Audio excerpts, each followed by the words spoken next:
नमस्कार, मैं हूं शहबाज दोस्तों और आप देख रहे हैं ट्रूथ इंडिया न्यूज़। बात दरोगा अभ्यर्थी की आपने लगातार हमारे चैनल पे सुनी होगी, किस तरीके से इन्होंने आंदोलन किया और किस तरीके से अब महा आंदोलन की तैयारी है। दरोगा अभ्यर्थी से जब बात जुड़ी है तो हम इनकी जीवनी और डेली रूटीन किस तरीके से ये जीते हैं, कितने छोटे से रूम में रह करके अपनी ज़िंदगी की शुरुआत करते हैं और ख्वाब बस एक ही होता है कि सरकारी नौकरी पानी है, और इसके लिए कितना जद्दोजहद करते हैं, ये करते हैं, इनके माता पिता करते हैं, और किस तरीके से छोटा छोटा रकम जमा करके अपने बच्चे को भेजते हैं और सपना बस एक ही देखते हैं कि वो दरोगा निकालेंगे, कोई सरकारी जॉब पाएंगे। किस तरीके से हम आपको दिखाना चाहेंगे कि कितना छोटा रूम है ये।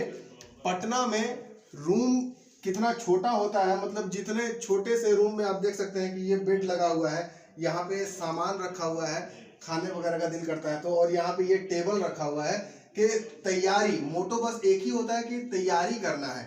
गार्जियन बस एक ही सपना देख करके भेजते हैं कि बेटा आप पटना जाइए, यहाँ पे तैयारी कीजिए। और जिंदगी जो जवानी में जिंदगी जो है वो हर्षोल्लास से विद्यार्थी गुजारते हैं, पटना में आकर के जिंदगी कितनी मुश्किल हो जाती है, लेकिन एक ही सपना इनको जिंदा रहने पे मजबूर करता है कि सरकारी नौकरी आज न कल मिल जाएगी। पहले हम आपसे ये जानना चाहेंगे मनीष जी कि कितनी जिंदगी मुश्किल होती है यहाँ पे रहना। ठीक है, मुश्किल का सवाल है तो बच्चे हमेशा अपने माता पिता को यह कहकर आते हैं घर पटना की ओर कि मैं जा रहा हूँ पटना में, कुछ कंपटीशन की तैयारी करूँगा और नौकरी पाऊँगा। और इस बीच में आते हैं माता पिता अगर गरीब है तो यहाँ तक के अपने गर्दन के चैन हौसले तक के भी गरीबी रख देते हैं कि हमारे बच्चे पढ़ने के लिए उत्सुक हैं। बच्चे आते हैं, एक 6x6 कमरे में बैठते हैं और विशेष रूप से तैयारी करने लगते हैं और रूखा सूखा भोजन करके अपने आप को शिक्षित करते हैं। इस बीच में जो पूरी तरह से धांधली का जो बिहार में सिलसिला जारी है, प्रत्येक प्रतियोगिता परीक्षा से पहले ही आंसर क्वेश्चंस के साथ मुझे वायरल हो जाता है सोशल मीडिया पर। ये कहीं ना कहीं जो है सरकार की खामियां हैं और इसके पीछे हम लोग बहुत सारे आंदोलन किए, लेकिन कोई भी आंदोलन अभी तक सक्सेस न होने के कारण है कि स्टूडेंट पे यूनिटी भी नहीं रहा है। मैं हमेशा यही छात्रों को बोला हूं और आज भी बोलता हूं कि जब तक कि यूनिटी नहीं है आप कुछ नहीं कर सकते हैं। और विशेष मैं शिक्षक को भी बोलना चाहता हूं, पटना के तमाम शिक्षक को, कि आप लोग भी स्टूडेंट के दम पर ही पटना में अपने कोचिंग को चमका रहे हैं। तो स्टूडेंट को आप भड़काए नहीं। अभिव्यक्ति की आज़ादी, आंदोलन करने की आज़ादी, स्वतंत्रता के अधिकारी हमारे निजी अधिकारी है और इस संविधान भी व्याख्या करता है। तो आप लोग छात्रों को सड़क पे भी उतरने के लिए कभी कभी अपने धर्म और अपने अपने जो शिक्षण संस्थान की गरिमा को अगर बचाना चाहते हैं तो वैसे छात्रों को जरूर बोले कि रोड पे उतरे और आंदोलन करें और अपनी हक की लड़ाई में बच्चों को साथ दें। तो मतलब दरोगा अभ्यर्थी के लिए सिर्फ अब एक आंदोलन का ही रास्ता बचा हुआ है, और भी तो रास्ता होगा। आप जो है आरटीआई फाइल कर सकते हैं कि हमारा जो है कितना नंबर आ रहा है ये सरकार हमको बताए, कट ऑफ लिस्ट कितना गया है ये हमको बताए। मतलब आरटीआई के थ्रू आप भी तो पता कर सकते हैं ना, आंदोलन ही सिर्फ एक रास्ता है। देखिए, आरटीआई राइट इनटू इन्फॉर्मेशन जानने का अधिकार है, लेकिन एक कहावत में नहीं कहा गया है कि शेर कितना भी भूखा हो लेकिन कभी वो घास नहीं खा सकती, लग्गी से किसी भी घोड़े को घास नहीं खिलाया जाता। तो ये अधिकार भी हम लोग को छीन लिया गया है। अच्छा, जहाँ तक के सवाल है, हमने इसके लिए बहुत प्रयत्न भी किया है। अब बच्चे एग्जामिनेशन देने के लिए जाते हैं, मान के चलिए कि वर्तमान में या कालांतर में कोई भी एग्जाम होगी बिहार से रिलेटेड, बच्चे जाएंगे, एडमिट कार्ड इशू होगा, उस एडमिट कार्ड में कहीं भी अधीक्षक का सिग्नेचर नहीं देखिएगा, वो प्रमाण ही नहीं है कि बच्चे अप्रूवल है, एग्जाम दिए हैं या नहीं दिए हैं। अच्छा। कोर्ट में जाइएगा, कोर्ट आपको गलत ठहरा देगा। अगर मान के चलिए यहाँ से भी अब आगे की ओर पूछ करते हैं, आप प्री पास कर लेते हैं, मेंस में भी वही स्थिति है कि आपको जैसे ही शिक्षक का सिग्नेचर नहीं होता है, कार्बन कॉपी जो है सबूत के तौर पर वो नहीं दिया जाता है। छोटे से छोटा एग्जाम में भी आप एडमिट कार्ड जब एग्जामिनेशन हॉल में लेकर के जाते हैं तो वहाँ पे इन्विजिलेटर साइन करके देते हैं, यही तो होता है कि बच्चा प्रेजेंट हुआ। तो क्या आप लोगों के एग्जाम में, जनरल कंपटीशन के एग्जाम में हम जानना चाह रहे हैं क्या वहाँ पे जो है जो भी टीचर रहते हैं वो साइन करके नहीं देते हैं कि ये प्रेजेंट हुए थे कि नहीं हुए थे? एडमिट कार्ड पे साइन होता है और सारे एग्जाम में, छोटे से छोटा एग्जाम में। नहीं, वो एक मतलब अपना बुकलेट लेके आते हैं, उस पर सिग्नेचर करते हैं और छात्र से भी करवाते हैं, और करवाने के बाद में वो बुकलेट भी ले लेते हैं। अच्छा। और एडमिट कार्ड का कोई महत्व नहीं है, सिर्फ एक एंट्री है कि आप एग्जाम देने के फॉर्म भरे हैं, बस वही एक फॉर्म भरने का ही एक अप्रूवल एडमिट कार्ड बन जाता है। वास्तविक चलचित्र कोई नहीं है उसके लिए। और दूसरी चीज है कि बुकलेट को सिग्नेचर करके, सब कुछ को सिग्नेचर करके वो कहती है कि पटना की संपत्ति है, सरकार की संपत्ति है।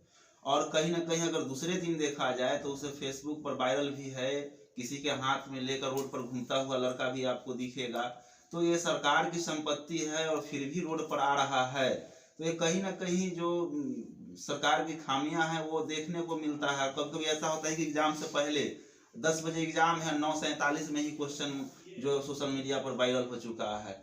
और इसको आयोग को अगर प्रमाण देने जाते हैं तो कहते हैं कि मोबाइल लाइए, मोबाइल देने जाते हैं तो कहते हैं नंबर बताइए, नंबर देने जाते हैं तो कहते हैं उस व्यक्ति को लाइए, उस व्यक्ति को जब लेके जाते हैं तो कहते हैं कि सर नहीं, ये सब फर्जी है, आप लोग हम लोग को परेशान कर रहे हैं, यथाशीघ्र अगर आप लोग नहीं मानिएगा तो आप पर FIR होगी। आयोग तो हमेशा यही कहता है कि ये पढ़ने वाले छात्र नहीं है, पढ़ने वाले छात्र होते तो आंदोलन नहीं करते, ये तैयारी करते रहते। तो आयोग ऐसा आरोप आप पे लगाता है। आयोग से आप क्या मांग करते हैं? आप आयोग क्या कर दे कि आप जो है बेटर महसूस कीजिएगा, आपको लगेगा कि नहीं धांधली नहीं हुई? आयोग से क्या मांग है? आपको कैसे पता चलेगा कि धांधली रोकने के लिए आप आयोग को कोई अगर सुझाव या सजेशन देना चाहते हैं तो वो सजेशन क्या होगा? देखिए, आयोग की बात करते हैं तो आयोग भैंसी चराने वालों टीम में से आती है।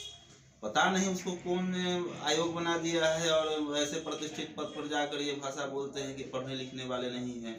और रही विशेष बात पढ़ने लिखने के लिए, तो रूम देखिए, हम लोग दिन रात मेहनत करते हैं और हमेशा पढ़ने वाला लड़का का ही रिजल्ट ना होता है। और गांव में अक्सर सुनने को मिलता है, हमारे पिताजी कहते हैं कि फलाना 10 किलो दूध दूहता है और सेंटर पहुंचाता है, दूध देखो दरोगा बन गया, तो नहीं ये कर रहा है। तो यह जो सवाल है यह सही बात है। अभी जो वर्तमान चलचित्र बना हुआ है ये कहीं नहीं कहीं खामियां जरूर है। रही बात आयोग को सुझाव देने के लिए कि एग्जामिनेशन में पारदर्शिता कैसे लाया जाए, तो जो भी अगर आयोग वैकेंसी को देती है या आगामी वैकेंसी आने वाली है उसके लिए वार्षिक कैलेंडर जारी होना चाहिए। और साथ ही वार्षिक कैलेंडर में हर एग्जामिनेशन का, जैसे प्री और मेंस दोनों एग्जामिनेशन का डेट भी देना चाहिए संभावित, कि इस डेट तक के ले लिया जाएगा और इस डेट तक फाइनल किया जाएगा, सिलेक्शन किया जाएगा। और बीच में जैसे आप कटअप निकालते हैं प्री का, तो आप उसके साथ मार्क्स भी दीजिए। एग्जाम में बैठने के बाद जो शिक्षक का सिग्नेचर भी एडमिट कार्ड में होना चाहिए और कार्बन कॉपी भी देना चाहिए आंसर की का। अच्छा। और उसके बाद एग्जाम होने के बाद आप आंसर की भी जारी कीजिए कि कौन मतलब क्वेश्चन गलत था या सही था, वो बच्चे अपने मिलाएंगे जैसे BPSC करता है। तो यहाँ अगर इस तरह से अगर BPSC मॉडल को अगर BPSSC लागू करती है तो कहीं ना कहीं धांधली रुकने का कुछ अंत तक प्रश्न उठता है। लेकिन बिहार की अगर सिलसिला ऐसी रही है कि आगामी 27 दिसंबर को जो BPSC एग्जामिनेशन भी हुई है तो उसमें भी औरंगाबाद में पेपर आउट हो चुका था।